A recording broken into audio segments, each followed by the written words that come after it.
Baik, bismillahirrahmanirrahim. Assalamualaikum warahmatullahi wabarakatuh.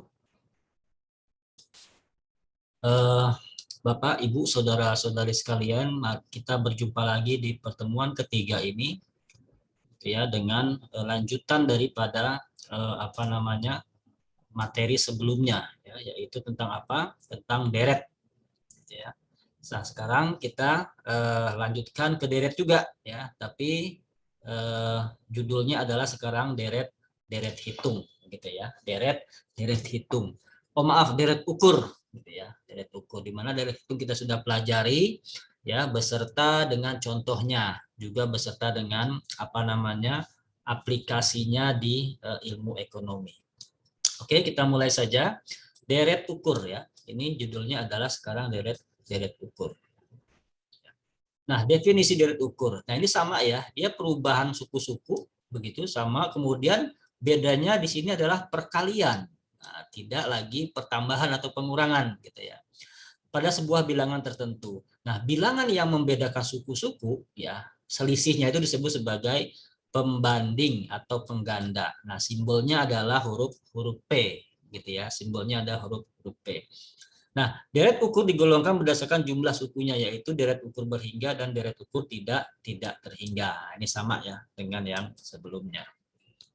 Nah, adapun rumusnya ya agak berbeda sedikit dengan deret hitung, di mana Sn adalah suku ke N, ini sama. Kemudian A adalah S pertama atau S1 gitu ya. Itu nilainya adalah A atau suku pertama. Nah, kemudian P adalah pembanding ya atau pembeda atau pengganda kalau di sini ya. Pengganda atau pembanding. Nah, kenapa? Karena nanti bakal dikali atau dibagi begitu ya. Kalau sebelumnya kan ditambah atau dikurangi. N adalah suku kesekian. Nah, kalau kita lihat urutannya, berapakah suku pertama? Berarti sama dengan A gitu ya. Lantas kalau suku kedua berarti dia S2 gitu ya. Berarti tinggal A saja dikalikan dengan P gitu ya. P itu adalah pembandingnya atau penggandanya. Bagaimana dengan suku ketiga gitu ya. Suku ketiga berarti P-nya ada 3 gitu ya. Ya. P ya A ya maaf P-nya ada 2 gitu ya. Dikali dengan A dikali P gitu ya. Karena P-nya ada 2, maka di sini taruh angka kuadrat. Gitu ya. Dan seterusnya. Nah, yang perlu diingat adalah kalau S-nya di sini 3, sudah pasti sininya adalah 2. Bagaimana kalau S ya 15 gitu ya. Otomatis ya AP gitu kan pangkat 14. Nah, kira-kira itu ya. Tinggal saja dikurangi 1 sehingga rumusnya ini gitu ya. Sehingga rumusnya ya SN sama dengan AP dalam kurung N-1. Ya, kalau S-nya 15, otomatis di sini adalah 14. Nah, itu sesederhana itu Bapak Ibu sekalian cara membuat rumus deret deret ukur seperti itu ya. Nah, ini yang kedua adalah menentukan jumlah suku ke N dari deret ukur. Di mana kalau dia kurang dari 1, ya gunakan rumus ini. Kalau P-nya lebih dari 1, gunakan rumus yang warna biru ini. Ya, sementara untuk mencari pembanding, ya sama rumusnya ada SN dibagi dengan S, ya N dikurang 1. Ya, itu adalah 3 rumus yang akan kita gunakan. Yang pertama ini, kedua ini, ketiga. Nah, akan lebih mudah nanti kalau kita lihat contohnya. Misal, ada sebuah deret ukur 15, 30, 60, 120, 240. Nah, kita lihat berapa penggandanya? Ya, 2 ini ya. 15 kali 2, 30, 15 kali 30 kali 2, 60 dikali 2, 120 dikali 2, 240 dan seterusnya. Ya, di sini kita bisa lihat gitu ya, rinciannya ya SN A plus P ya titik P N min 1. A itu sama dengan 15. S2 berarti A dikali P gitu ya. Kalau kalau S3 berarti di sininya 3 pangkatnya menjadi pangkat 2 atau kuadrat gitu ya. Kalau S-nya 4 berarti pangkatnya pangkat 3 ya atau kubik ya. Kalau S-nya 5 berarti pangkatnya pangkat 4. Nah, ini tinggal dikalikan saja gitu ya. P-nya dikali 15 ya dikali 2 gitu ya. P-nya kan 2 gitu ya. Nah, ini yang kita kuadratkan. Ya, 2 pangkat 2 berapa dikali 15, hasilnya 6, 60. 2 pangkat 2 4. 4 dikali 15 60. 2 pangkat 3 berapa? 2 pangkat 3, 2 dikali 2, 4, 4 dikali 2, 8, 8 dikali 15, gitu ya, 120. 2 pangkat 2, berarti 2 kali 2 kali 2 kali 2, 16. 16 dikali 15, ya, sama dengan 240. Dan seterusnya, gitu ya. Nah, ini kalau sampai S1 sampai S5, mungkin kita bisa manual seperti ini. Gitu ya. Menentukannya, gitu ya. Kalau misalkan S-nya banyak, ya S15, S500 dan seterusnya, ya tinggal dikalikan saja. Pangkat inilah yang akan menjadi penentu, ya, banyaknya. Nah, sekarang jumlah. Ini juga sama begitu ya. Lantas berapakah jumlah total keseluruhan kelima misalkan? Berarti tinggal diganti saja. Dia lebih dari 1 atau kurang dari 1 ya. Karena P sama dengan 2 ini adalah lebih dari 1, maka kita gunakan rumus yang lebih dari 1. Nah, ini rumusnya yang lebih dari 1. Ya. Kita tinggal ganti saja angka N-nya. Nah, angka N kita ganti. Ya, misalkan apa? Misalkan J5. Ya, berarti N-nya kita ganti angka 5. Udah itu aja. Ya, berarti 2 pangkat 5 berapa nih? 2 dikali 2 gitu. 4. 4 dikali 2, 8. 8. 8 dikali 2, 16. 16 dikali 2, 32. Berarti 32 kurang 1 dikali A. Berarti 31. 31 A. A-nya berapa? Nah, gitu ya. A-nya berapa? Di situ kita lihat angka pertamanya 15. Berarti ya 31 dikali 15 sama dengan 465. Gitu ya. Jadi nanti tinggal diganti saja huruf N ini dengan, dan huruf P juga gitu ya. Huruf P ini adalah peganda gitu ya. Dikali huruf P dan huruf N-nya diganti dengan apa namanya? Dengan yang diketahui apa ya? J4 berarti diganti 4 gitu ya. P-nya diganti 2. Kalau P itu udah soal gitu ya. Udah soalnya, udah ada di soal. Nah, ini kurang lebih ya totalnya. Totalnya kalau misalkan apa namanya? Jumlah ya suku kesekian gitu ya, kesekian. J4 berarti total dari S1 sampai S4. J5 berarti total dari J1 sampai J5 gitu ya. J3 total dari S1 sampai S3. Nah, sekarang bagaimana penerapan deret ukur dalam ekonomi dan bisnis? Nah, biasanya digunakan dalam penghitungan bunga majemuk, present value, ya, masalah pinjaman, kemudian masalah pertumbuhan, masalah investasi yang dihubungkan dengan tingkat suku bunga dalam jangka waktu tertentu yang biasanya diasumsikan tetap dari waktu ke waktu. Baik, kita ambil contoh gitu ya. Ini contoh sederhana ya. Tuan Ahmad menabung di bank sejumlah Rp100.000 dengan bunga 10% per tahun. Maka tentukanlah pertama perkembangan uang setelah 1 tahun pertama sampai ketiga. 1 sampai ketiga gitu ya. Kemudian perkembangan uang setelah tahun pertama dan tahun kedua apabila bunga dibayarkan bulanan. Nah, kalau bunganya dibayar bulanan katanya. Berarti dieksekusinya per bulan gitu ya. Baik. Nah, ini penyelesaiannya karena kita mencari future value ya, maka kita ganti aja S-nya dengan F gitu ya, future value gitu ya. Nah, rumusnya ada kira-kira seperti ini. Ya, ini hampir sama gitu ya. Bedanya ini kan ditambah gitu ya. Nah, P ini adalah uang saat ini, ya, uang sekarang gitu ya. I adalah rumus, I kecil ini adalah nilai bunga per tahun, kemudian N adalah jumlah dalam tahun. Ke tahun keberapa? N inilah yang dimaksud gitu ya.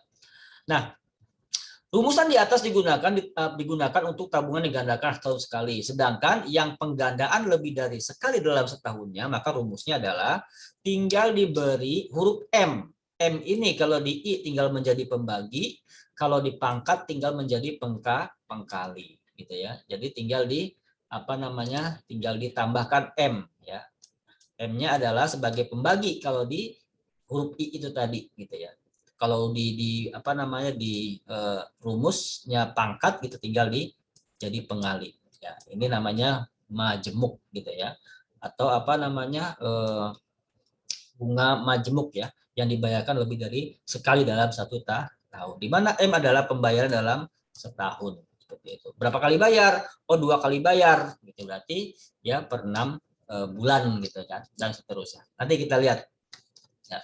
Nah, Kemudian kita jawab gitu ya. Kita jawab kalau misalkan yang uang pertama, tadi kan tanya pertama, berapa hasil pertamanya? Ini uang pokoknya 100.000 ya. Kemudian 1 ditambah 0,1. 1 ini rumus, 0,1 ini bunga. Tadi ya 10%, masih ingat ya. Bunga 10% itu sama dengan 0,1 gitu ya. Kenapa? Karena 10%. Sen itu 100 gitu ya. 10%. 10 bagi 100 sama dengan 0,1. Makanya ditulis ini 0,1. Pangkat 1. Nah, pangkat 1 karena tahun pertama. Hasilnya Rp110.000. Nah, kita hitung saja ya. 1 ditambah 0,1, 1 ditambah 0,1 sama dengan 1,1 pangkat 1 dikali 100.000 gitu ya. Nah, yang tahun kedua ya, 1 ditambah 0,1 pangkat 2. Ya, berarti 1,1 dikali 1,1. Nah, hasilnya adalah 1,21. Nah, 1,21 ya dikali 100.000 sama dengan Rp121.000 gitu ya. Kalau kita pangkatkan hasilnya 1,21 gitu ya. Ini juga sama ya. Tahun ketiga kita pangkatkan 3. Kalau tadi kan dipangkatkan 2, sekarang kita pangkatkan 3. Berarti 1,1 dikali 1,1 dikali 1,1. Hasilnya kalau kita hitung adalah 1,3 ya, 31 kalau kita buka kalkulator. Maka dikalikan 100.000 sama dengan Rp131.100. Nah, itu jawaban nomor 1 gitu ya. Nah, kemudian nomor 2, perkembangan uang setelah tahun pertama dan kedua apabila bunganya dibayarkan secara 12 kali dalam 1 tahun, berarti per bulan. Nah, berarti per bulan. Ya, kita tahu per bulan itu adalah 12 gitu ya. Maka tinggal ditambah ini aja nih. Ya, bunganya dibagi 12 gitu ya. Pangkatnya dikali 2 dikali 12. Ini kan daripada 1 dikali 12 ya. Nah, sama dengan 12 nih, tahun pertama sama ini kan. Ya. Tahun kedua, ini tahun pertama. Bagaimana tahun kedua? Nah, sama juga ya. Ininya bunganya dibagi 12. Ya. Kemudian pangkatnya ya kalau kita hitung di sini adalah pangkat 2 karena kan tahun kedua dikali 12 sama dengan 24 gitu ya. Maka jadi pangkat 24 gitu ya. Orang 1 tahun aja 12 kali bayar, kalau 2 tahun kan 24 kali bayar, logikanya gitu ya. Nah, kita jumlahkan lagi berarti ya apa namanya 0, ini dulu kita jumlahkan 0, ya 0,10 atau 0,1 dibagi 12. Nanti ditambah 1. Baru nanti dipangkat 12. Gitu ya. Cara ngitungnya gitu ya. Berarti di sini juga sama 0,1 ya dibagi 12 ya. Kemudian ditambah 1, hasilnya berapa? Nanti dikalikan pangkat 24 ya, pangkat 24 gitu ya. Kalau kita lihat dari hasilnya ini sekitar 1 ya, hasilnya gitu ya. 1, 10, gitu, 4, 7, 1, 3, 1. Gitu ya. Hasilnya 110.000 sekian. Kalau ini kira-kira 1,1 pangkat 24. Ya. 0,1 maaf saya. 0,1 dibagi 12 ditambah 1. Gitu ya. 0,1 dibagi 12 ya ditambah 1. Hasilnya sekitar 1,22 gitu ya. 0,39 ya 0,9. Maka ini hasilnya gitu ya. Nanti bisa dicek dengan kalkulator gitu ya. Silakan dicek kalkulator ya. Berarti caranya ya 0,1 dibagi 12, bunganya dibagi 12 ditambah 1 pangkat 12. Ini juga sama 0,1 dibagi 12 atau bunga dibagi 12 ditambah 1 ya, lalu pangkat 24. Nah, itu cara menghitung yang kedua. Nah, itulah kira-kira ya contoh yang pertama dalam deret ukur dalam ekonomi dan bisnis. Nah, contoh yang kedua, penerapan deret ukur dalam ekonomi dan bisnis yaitu tentang apa? Tuan Badu akan memperoleh pendapatan setahun yang akan datang sebesar 11 juta. Jadi nanti setahun akan datang dia dapat uang 11 juta. Untuk tahun kedua katanya 12.100.000. Untuk tahun ketiga katanya dapat 13.310.000 dengan bunga 10%. Pertanyaannya berapa yang harus ditabungin sekarang gitu ya? Berapa yang harus ditabung sekarang. Berarti dicari kita harus naruh duit berapa supaya tahun pertama dapat 11 juta, tahun kedua dapat 12.100.000, tahun ketiga dapat 13.310.000 kalau bunganya 10%. Nah, itu kira-kira pertanyaan ketiga ini gitu ya. Berapa ya? Tahun berapa uang sekarang gitu ya. Uang sekarang yang harus disiapkan. Baik. Rumusnya mudah, tinggal P-nya aja kita keluarkan. Kalau sebelumnya kan begini, Fn sama dengan gitu ya, P gitu ya, P dikali 1 ditambah I kan gitu, pangkat N. Nah, sekarang P-nya dikeluarkan, gitu ya. P-nya dikeluarkan ya. Maka N-nya 1 plus I, pangkat N-nya ke bawah, Fn-nya di atas gitu ya. Maka kita masukkan saja rumusnya ya. Ya, F-nya sudah ketahuan. Untuk tahun pertama gitu ya, katanya 11 juta value, feature yang akan datang. Oke. Berarti setelah kita hitung ya, maka kita harus ternyata saat ini harus menabung 10 juta. Gitu ya. Itu juga yang tahun kedua. Kalau 12.100.000 2 tahun yang akan datang, berarti sama juga harus nabung 10 juta.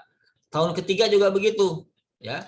Kalau 13 juta 310.000 3 tahun mendatang akan dapat duitnya, berapa kita harus nabung? Berarti 10 juta. Ini angkanya sama karena sudah dirancang dari awal ya, tidak random. Ya, jadi memang dirancang dari awal sehingga masing-masing adalah nilainya 10 juta ya, nggak acak bikin soalnya gitu ya, bikin soalnya memang sudah direncanakan hasilnya 10 juta. Tapi yang kita sampaikan adalah kalau kita mau mencari nilai sekarang ya, maka P-nya kita keluarkan ya. Kalau saya nabung sekian, kalau tahun ke dapat uang sekian ya di tahun yang akan datang, bunganya sekian, berarti berapa yang harus kita tabungkan? Maka menggunakan rumus ini ya, menggunakan rumus sederhana dengan feature value atau VV biasa disebut seperti itu. Nah, itu ya contoh yang kedua.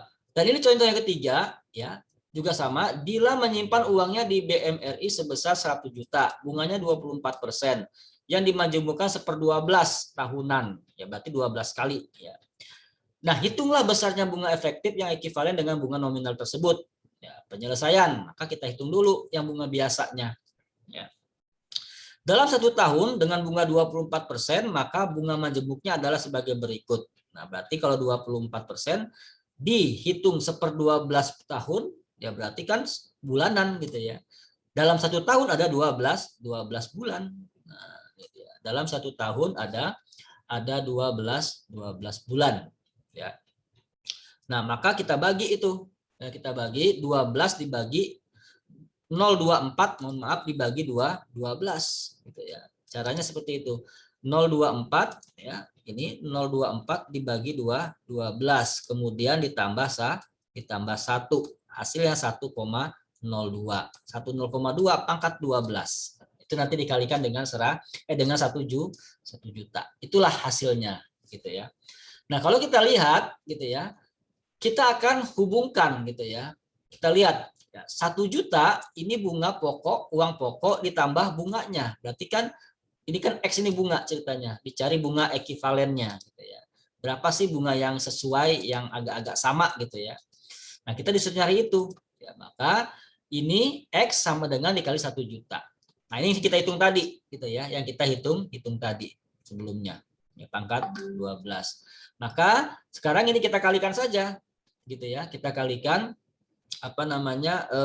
ini tadi 1 juta rupiah dikali X gitu ya, sama dengan 1 juta X gitu ya. 1 juta rupiah gitu ya. Oh, mohon maaf ya. Ini kita kita ilustrasikan. Nah, ini kan ditambah gitu ya. Ditambah ya. Kita pecah gitu ya, kita urai atau kita satukan 1 juta rupiah gitu ya dengan 1 juta rupiah X gitu ya. 1 juta rupiah dengan 1 juta rupiah X, karena X dikali 1 juta sama dengan 1 juta X gitu ya. X dikali 1 juta sama dengan 1 juta X. Nah, ini kan harus dikali gitu ya. 1 gitu ya ditambah 1 ditambah X1. 1 ditambah X1. Nah, itu kira-kira 1 ditambah ya, 1X gitu ya. 1 ditambah 1X gitu kan. Nah, gimana cara menyederhanakan ini? Nah, maka kita tarik saja ya, kita tarik saja apa namanya?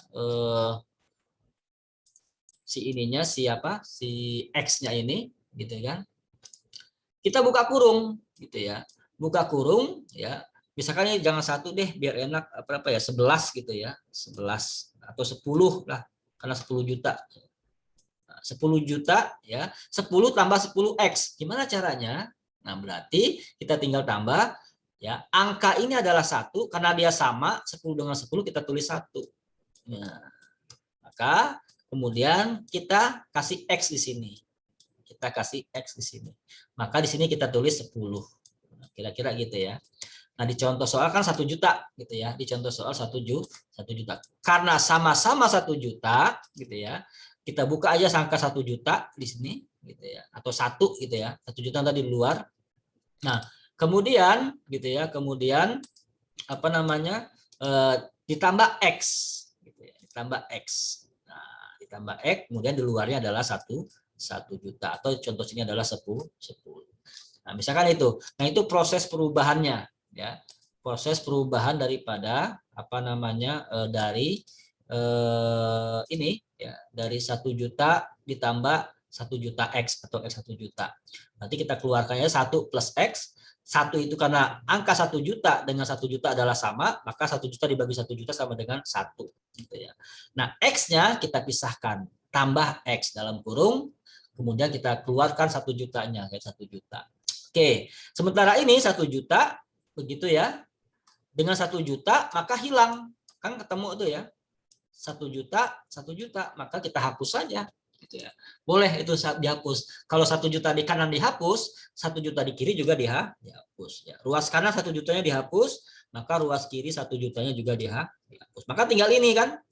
Tinggal 1 plus X ya ditambah 1,268. Ini merupakan ya 1,02 pangkat 12. Nanti di kalkulator bisa dihitung.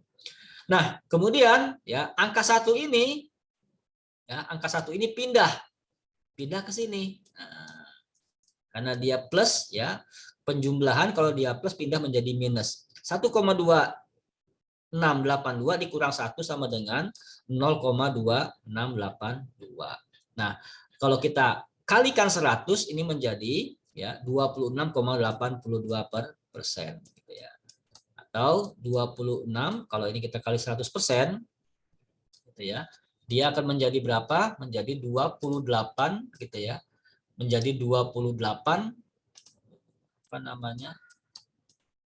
26,82%. Nah, 24% tadi itu di atas ini ekivalen. Ekivalen ini hampir sama gitu ya. Sama dengan 26,82%. Nah, itu kira-kira contoh apa namanya daripada deret ukur ya. Deret ukur yang biasa digunakan. Nah, contoh yang lain gitu ya. Pada tanggal 1 Januari Budi mendepositkan uang 1 juta rupiah. Ya, waktunya 1 tahun. Nah, jika bunga diterima di akhir periode misalkan bunganya tadi 26,82%, jika bunga diterima tiap bulan maka bunganya 24%. Berapakah jumlah bunga yang diterima berdasarkan 2 kriteria di atas. Jadi kalau 26,82% ini ya diterima di akhir periode ya. Misalkan kalau 5 tahun, 1 tahun ya tahun pertama gitu ya. Tapi kalau yang di tiap bulan ya tiap bulan dia nerimanya. Nah, gitu. Kira-kira berapa jumlah bunga yang diterima berdasarkan pembagian bunga tersebut? Apakah setiap akhir periode ataukah setiap bulan? Akhir periode itu maksudnya kalau jangka waktu 5 tahun ya tahun kelima. Kalau jangka 1 tahun ya tahun pertama. Jangka 3 tahun berarti tahun ketiga dan seterusnya. Maka ini mudah, kita tinggal hitung saja. Berarti 26,82% kali 1 juta. Hasilnya 268.000.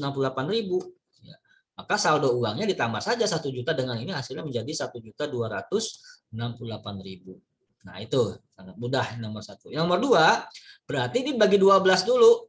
Ya, 24% dibagi 12 gitu kan. Hasilnya ada 2%. Nah, 2% itu adalah berarti 20.000. Ya, berarti sebanyak 12 kali gitu ya. Berarti 20.000 sampai 12 kali. Nah, kalau kita dihitung banyakkan mana? Ya, tentu saja lebih banyak yang langsung begitu ya. Yang langsung. Kalau kita hitung itu 20 dikali 12 berapa? 240.000 kan dapatnya. Ya, 224.000. 1.240.000 kalau kita terima tiap bulan. Ya, kalau kita terima tiap bulan. Kalau kita terimanya langsung terakhir gitu ya. Itu kan jadi berapa? Jadi lebih besar 268.000 bunganya. Lebih besar ketimbang ketimbang kalau kita terima begitu ya. Setiap bulan gitu ya, setiap bulan ini. Nah, setiap bulan ya 101.240.000. Kalau ini 1.268.000 lebih banyak dia kalau kita diterimanya di akhir periode. Nah, baik kelas ya Bapak Ibu sekalian, saya kira itu ya deret ukur yang bisa kita pelajari pada malam hari ini. Semoga ini bisa memberikan pengertian atau pemahaman bagi kita bagaimana ya konsep daripada deret. Jadi sama ya, kadang bagi, kadang kali gitu. Kalau bagi terus, kalau kali terus gitu ya. Sama dengan deret hitung, kadang bagi terus ya, kalau kalau kurang terus, kalau ditambah terus gitu ya. Nah, kira-kira ya pelaksananya dalam ilmu ekonomi adalah seperti ini kurang lebih, yang paling sederhana gitu ya. Baik, saya rasa itu saja cukup ya materi kita di deret ukur ini. Semoga bisa bermanfaat bagi kita semua sehingga ini bisa memberikan pemahaman dan pengetahuan bagi kita bagaimana caranya memahami sebuah deret, baik itu hitung maupun deret ukur. Ya, sekian dari saya ya. Mohon maaf jika ada kekurangan dalam penyampaian materi ini ya. Saya ucapkan billahi fisabil haq faslabikul khairat. Wassalamualaikum warahmatullahi wabarakatuh. Selamat malam, selamat beristirahat.